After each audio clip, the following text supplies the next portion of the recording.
What's going on, guys? Blame Truth here, the Codfather himself, bringing you another video.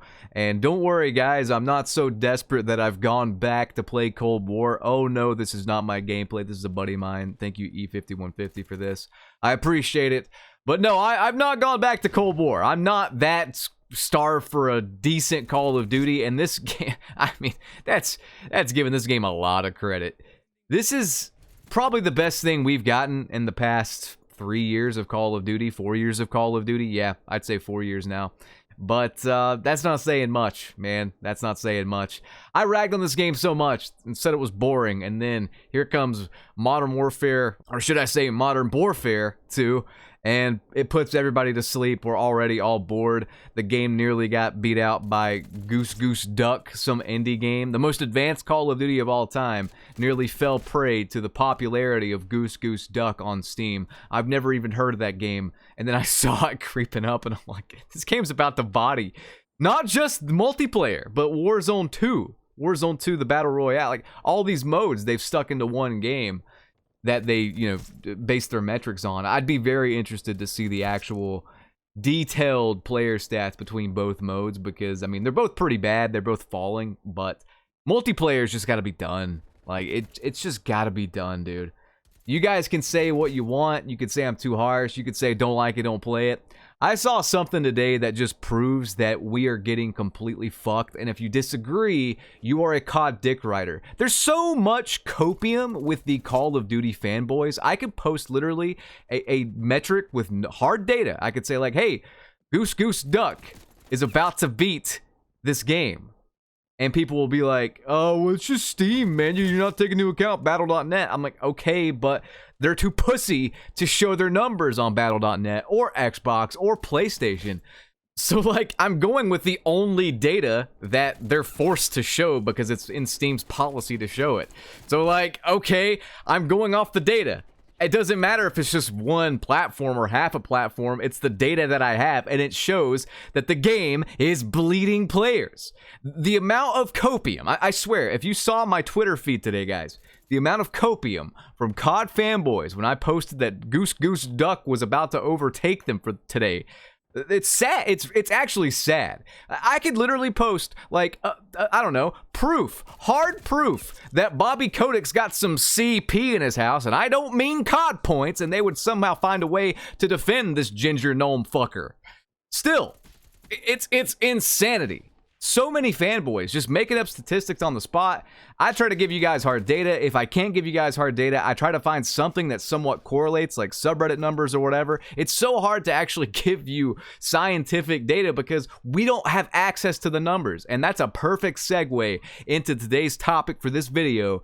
We don't have access to the numbers. The numbers, Mason. What do they mean? Well, there are no numbers now. Mason deleted them all back in Black Ops 1, and we have nothing when it comes to the most advanced Call of Duty of all time. That's a nice little execution there, actually. I like that.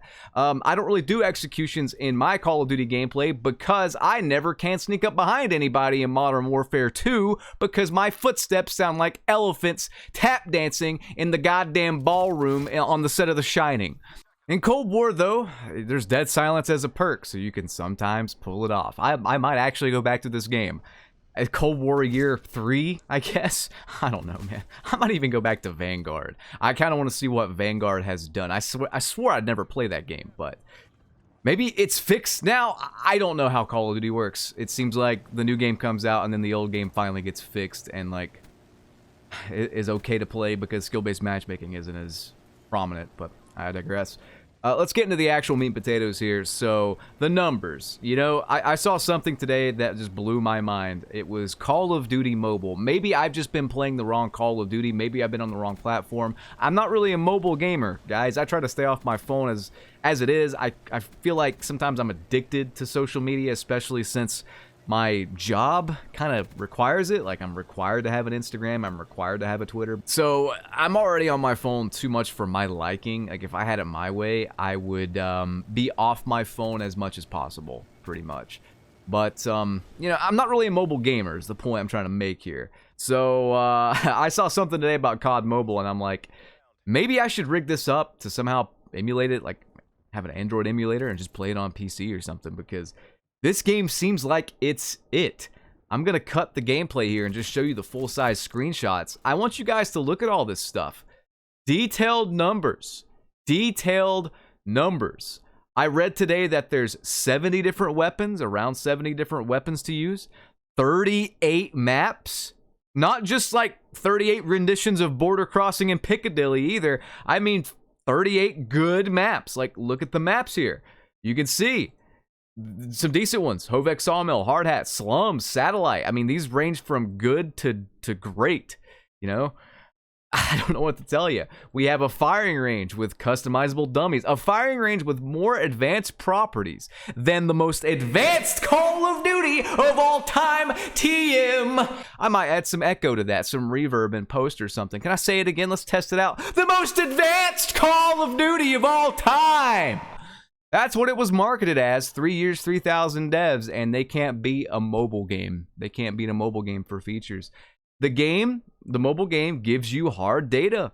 Look, you know, like, I'm not making it up. It gives you hard data. It even gives you gunsmith suggestions. Meanwhile, what do we get in the most advanced Call of Duty of all time? I logged in today just to check on the game and see what's up, and I see this. Yeah. The anime bundle. The waifu and senpai anime bundle or whatever. Guys, look, I'm not trying to bash you for your hobbies. I like me a little bit of anime sometimes. I just bought every single Dragon Ball Z movie on Blu-ray, special like Region B import, because I wanted to watch them again. My favorite movie, anime-wise, is Akira. I bought it on 4K special edition, steelbook even. I like me some anime sometimes. I get it. I just bought a Krillin figure. Dragon Ball Z Krillin figure, like in the Frieza saga. I just bought that to display in my house. I'm not trying to bash you if you like anime. But when I see this shit, I get sick to my stomach. Do you want to know why? Because themes and setting and feel are important to a game. They're important to a video game. Cold War, this is a good example. Cold War was advertised by David Vonderhaar, Desert Dave himself, as gritty, realistic, set in the 80s. Nothing about the game really feels 80s. Nothing is gritty. I see a bunch of anime dildo skins hopping around the map. It literally takes me out of the game. It takes me out of the feel of Call of Duty when I get killed by some guy with this stupid anime gun. If I see this in the kill cam, it literally harms my experience as a player. I don't want to play it. Imagine you're playing, oh, I don't know, Pokemon Yellow or something. And you talk to your Pikachu, you've been talking to your Pikachu for a while, and then Game Freak releases some forced update, okay? And all of a sudden, you look back to talk to your Pikachu, and it's like, I don't know, Roseanne Barr. It's the Roseanne Barr Pikachu skin pack. And you gotta see this overweight old lady, you know, that's going off on racial tirades, saying stupid racial stuff. Is that fun?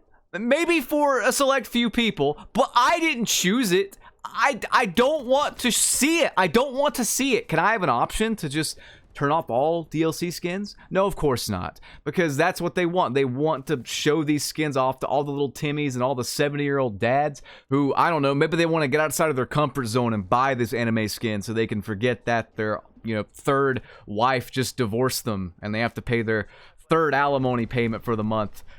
That's dark. I apologize. The point of all this is, though, man, is that it ruins my experience. And the fact that they'll release this stuff and they'll crowd the store with all these stupid bundles, but they can't even give us just some numbers. The numbers are there. Their numbers are there. They're just buried between, I don't know, a rock and a hard place underneath the garbage UI and Bobby Kodak's CP stash. Embarrassing. It's completely embarrassing. I want to see this game continue to fall in players every single day on Steam charts. I cannot see it actually maintaining a steady player base when we have a month to go before the next content drop. I can't see it. I hope you guys enjoyed this video, though. I'll catch you on the next one. Make sure to rate, comment, and subscribe. I want to suplex Joe Secott through the One Punch Man intro. Peace out. Do you get to the Cloud District very often? Oh, what am I? Of course you don't. Do you get to the Cloud District very often? Oh, what am I saying? Of course you don't.